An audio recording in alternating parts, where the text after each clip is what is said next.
ડાંગ જિલ્લામાં લઠ્ઠાકાંડ તેમજ રાજ્યમાં વધી રહેલા નશાના દૂષણના મુદ્દે કોંગ્રેસ દ્વારા સરકાર સામે ઉગ્ર વિરોધ પ્રદર્શન કરવામાં આવ્યું હતું।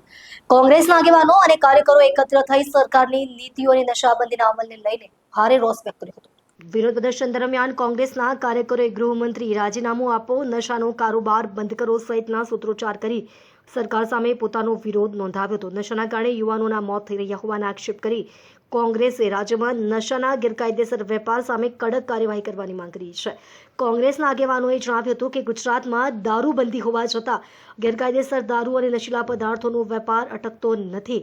લઠ્ઠાકાંડ જેવી ગંભીર ઘટનાઓમાં નિર્દોષ લોકોના જીવ જાય છે, ત્યારે સરકાર અને પોલીસ તંત્રની કામગીરી સામે પણ સવાલો ઉઠી રહ્યા છે। કોંગ્રેસે સરકારને નશાના ગેરકાયદેસર નેટવર્ક સામે કડક અને અસરકારક કાર્યવાહી કરવા તેમજ જવાબદારો સામે કડક પગલાં ભરવાની માંગ કરી હતી। સાથે જ લઠ્ઠાકાંડ જેવી દુર્ઘટનાઓનું પુનરાવર્તન ન થાય તે માટે સરકાર દ્વારા નક્કર પગલાં લેવામાં આવે તેવી માંગ ઉઠાવવામાં આવી હતી। વિરોધ પ્રદર્શન દરમિયાન કોંગ્રેસના કાર્યકરોમાં ભારે આક્રોશ જોવા મળ્યો હતો।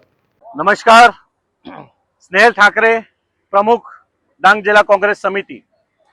આજે અમે કોંગ્રેસના કાર્યકરો, આગેવાનો અને હોદ્દેદારો આહવા ગાંધીબાગ ખાતે એક વિરોધ પ્રદર્શન કરવા આવ્યા છે। આ વિરોધ પ્રદર્શન શેના માટે છે?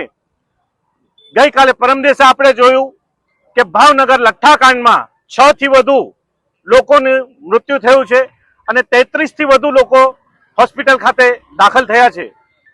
તો એક તરફ જ્યારે ગુજરાતના નાયબ મુખ્યમંત્રી હર્ષ સંઘવીજી જે કહેતા હોય કે ગુજરાતમાં કડક દારૂબંધી છે અને કોઈ ચમારબંધીને છોડવામાં નહીં આવે, તો આ કયો ચમારબંધી હતો જેને લઠ્ઠાકાંડ કર્યો છે?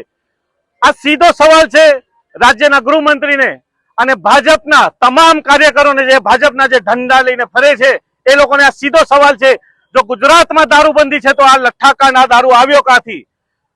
કાયદો અને વ્યવસ્થા જે કથળેલી હાલતમાં છે, પોલીસની જે હપ્તાખોરી છે, હપ્તા વગર જો દારૂ અહીં આવતો હોય, આ ડાંગમાં હોય, અને આજે ગુજરાતના યુવાનો, તેની સાથે સાથે મારા ડાંગના યુવાનો નશાખોરી તરફ ધકેલાયા છે અને આ નશાખોરીની હાલતમાં કેટલી માતા બહેનો નિરાધાર બની છે, કોઈ વિધવા બની છે, કોઈ ત્યક્તતા બની છે અને તેની ગંભીરતા સરકારને જરા પણ નથી।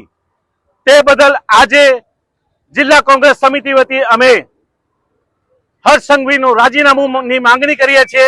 જો એમનાથી આ દારૂબંધી, કહેવાતી દારૂબંધી કાગળિયા પર રાખી છે, એ ના થતી હોય તો એમણે રાજીનામું આપી દેવું જોઈએ। અને આવનારા દિવસોમાં જો ડાંગમાં પણ આ દારૂનું દૂષણ અને એની સાથે સાથે બીજા જે નશીલા પદાર્થો, ચરસ, ગાંજો ને ડ્રગ્સ જે ડાંગમાં ખુલ્લેઆમ મળે છે એ બંધ નહીં થાય તો એસપી કચેરીને તાળાબંધી કરતા આ કોંગ્રેસના કાર્યકરો પાછળ હટશે નહીં, જેની તંત્રએ નોંધ લેવી પડશે।